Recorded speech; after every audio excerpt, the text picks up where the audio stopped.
Yeah, we could actually just finish the game. Two Do sessions. you want another lemonade? No. And that's each other another lemonade. Okay. Remember, you still got your cock in the fridge. Yeah. But you can take a lemonade. Go ahead.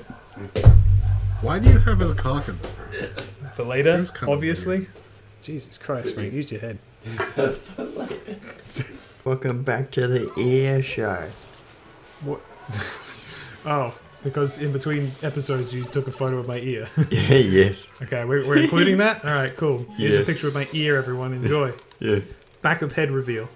At last. That well is what read. makes this series of Mario Sunshine 2 so damn special. Do we need ear cam? Can we have like ear cam going on the whole time? I don't know, can I get watermelon skips so this can be a real playthrough? Super Mario Oh, Sunshine? thank you, Frank. They're very, very smart of you because we were partially talking about the watermelon festival skip to in this game and how last time I was like, I don't know what the fucking point of that is. I don't know why speedrunners do it. I understand now. The way this game works is that you, in order to unlock the final boss, you have to.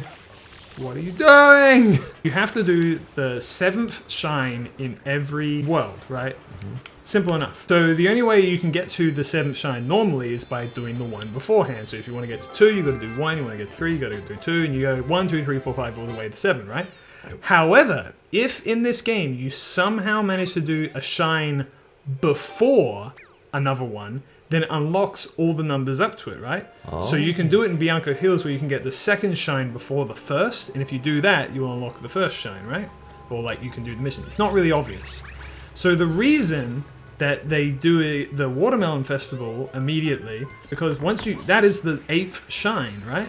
And if you do the 8th one first, you unlock access to all 7 of the shines beforehand. So all the speedrunner has to do is just... His 2 shines at dawn. Precisely. So there actually is a reason to do the Watermelon Festival. You were right, Frank, all along. I may have had a little bit of faith restored. I'm not going to do it though, because I don't... We're already past that. Well, technically I wouldn't have to do this mission, which is actually one of the speedrunners' least favourite, because this mission's filled to the brim with RNG. So that's pretty fun. I don't know, I've never practiced the Watermelon skip before. This playthrough is pretty much already a speedrun anyway. Kinda is. It's definitely probably the fastest I've ever played through this game. So it's definitely a lot faster than Mario Sunshine 1. Oh yeah. Let's not even talk about that game. I preferred Mario Sunshine sticker starter, to being honest. Sticker stuff? Yeah, it's a deep cut to Paper Mario 4. That's what I'm calling it. You're still considering it a Paper Mario game? Brave. No. I don't know. I've never RPG. played Sticker Star. I can't say for sure. All I know is that Chugga Conroy fucking despises it. It's the one game I've ever seen him swear at. It's partially why he said he's doing Paper Mario again now, is because he's so like burnt out with the franchise. He just wants to go back to where it was good again.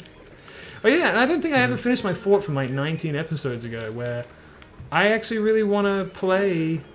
Oh, maybe I did finish that fort. I really want to play Thousand Year Door, because I've never really properly had the chance to just sit down and like properly like get immersed.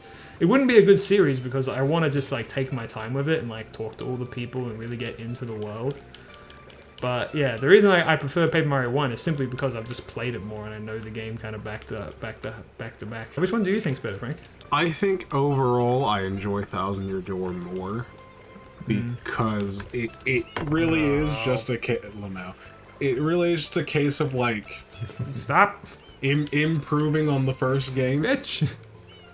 Where I don't have that exact thought between like Banjo-Kazooie and Banjo-Tooie, because there are things I don't like about Tooie.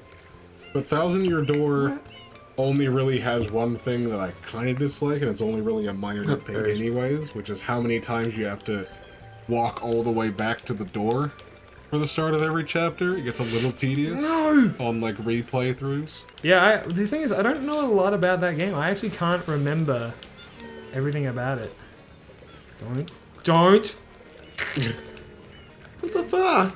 Oh. See, this is why speedrunners don't love this one. Where the hell is it? Very unlucky. There it is. Peeking out. So, what is causing it? Is that a proper route that it's taking? No, like this is what I mean. It's kind of RNG. I think it like kind of swims away from you is the idea. But because it's like I think it's programmed like a fish. I don't know for sure. This is all just based on nothing, based on my own theory. And I think that yeah, it just kind of swims away from you. But what's really annoying is that it has no collision and it can go through fucking anything. You can't. But yeah, Mabini, if you're not fully aware, yeah, Thousand Year Door is basically they perfected. I would say from what I've seen, they kind of perfected the formula that they had with Paper Mario 1 on the N64, and then when they went to the next game. Super Paper Mario, they were just like, let's just make something completely new. Oh. But That was the one on the Wii, right? Super Paper Mario? yes, but I would say, and I think Frank agrees with me, it is not a bad game, it is just a different game. Yes, overall, when it comes to the gameplay part of it, I think it is a good evolution to take for a third game in a series. Really? Like what I'm Gameplay-wise? saying is like, if you're going to evolve it, the way they evolve it isn't bad, Oh, is yeah, what I'm trying to yes. say. Like, going from Banjo-Tooie to Nuts and Bolts is bad. Because Yes. it's just not part of the franchise. Like, nothing at all to do with this. Well, I don't know. I don't remember what the reception was with Super Paper Mario at the time. I feel like people really didn't like it at the time because it was so different as well. Now, visually, the game looks awful 80% of the time. Really? You not Because, like the kind of square enemies and stuff?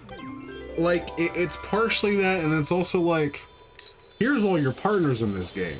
Oh yeah. They're There's literally lines. wireframe circle lines and squares. I definitely don't like that. I love the personality. And here's the thing.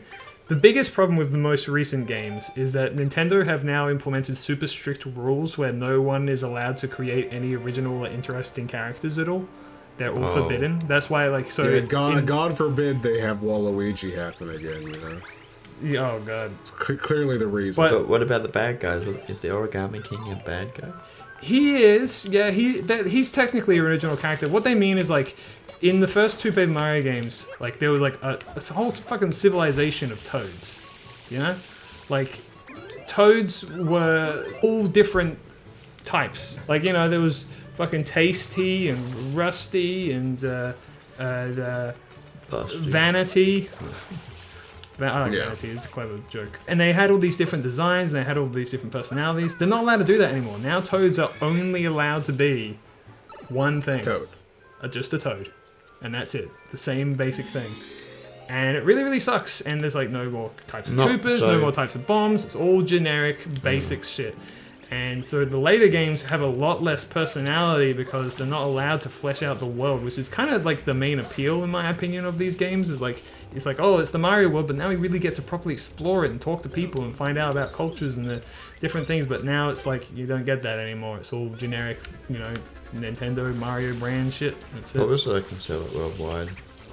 But people like stories, so... Like, exactly. I mean, look, hey, the original Paper Mario is called Mario Story in Japan, and yeah. So the thing about Super Paper Mario is that it kind of created its own like world and civilization. I guess I don't know if the restrictions were in by that point, but at the very least, like it still has a lot of creativity into it, which is a lot of why I like it. It's got some memorable characters. Count Bleck. Mimi, fucking what's his name? Chuck, Norris? what's his name? You know the guy, Frank. The guy with the arms. Yeah, I think he's just called Chuck. Oh, okay. I don't Well, remember yeah. if he had anything else in his name. Oh my god, the whole town is flooded. I say this once and I'll say it again. This is the only time the town is flooded. If you go into any level or anything like that, this all resets, so it's kind of cool being in this little scenario here. Isn't that what happened to Hyrule and Wind Waker and Phantom Hourglass? Yeah. Yeah. He said it stays like that for the whole game. Yeah. Because Phantom Hourglass is a prequel. Nope. Is it? Sequel. Sequel to Wind Waker. Yeah. But which one actually explains what happens? Is that Wind Waker. Alright. Yeah, it's explained about halfway through the game, I think. Oh, this is your least favourite level. Is it? I remember having a hard time with it.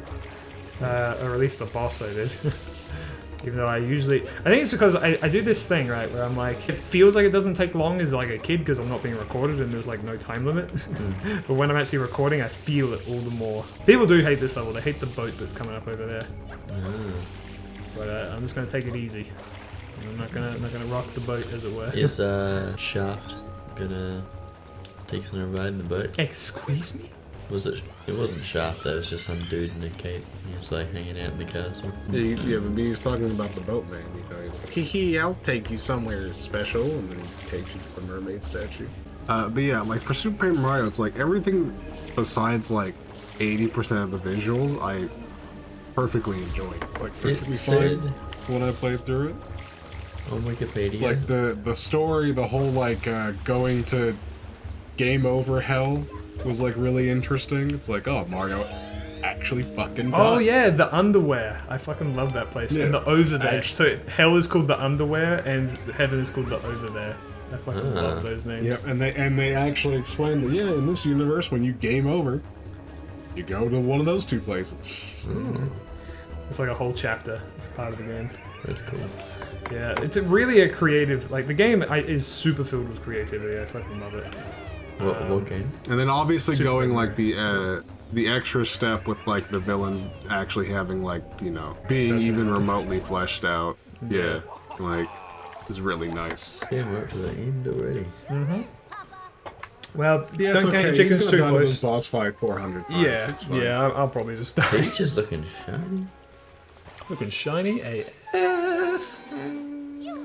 Everyone's looking really shiny. Oh man. This pre-rendered cutscene. I just Sure love is. how it's just another one of those games where they just flip a coin. They're like, is Bowser gonna be like 7 feet tall in this one for no reason? Yep. Yeah. You can just do that. Yeah. Other times he has to like, you know, specifically be Is that a different powered up by picture? something. I think you said the answer to was that in the previous in Mario Sunshine one. The answer is always yes. Oh yeah. Nothing is different except Frank, So right. and also the aspect ratio, Yeah. and something else. I don't know. You have How a nice full of him to conversation. fire about- off in a oh, shit. completely Oh, wrong yeah. direction. I'm having a full conversation with someone about emulation Uh-oh. in like the second episode of Mario Sunshine 2. No, no, no, no, no. Because they're just like really into it and they're explaining how it all works. Good thing, like, you know, Bada bing, baby, one shot. Nice. It's fucking done. Mario Sunshine 2, baby. Hoo-ha, yee-haw. Super Paper Mario. Two Let's seconds. go. I am the best at this game after all, aren't I? Clearly.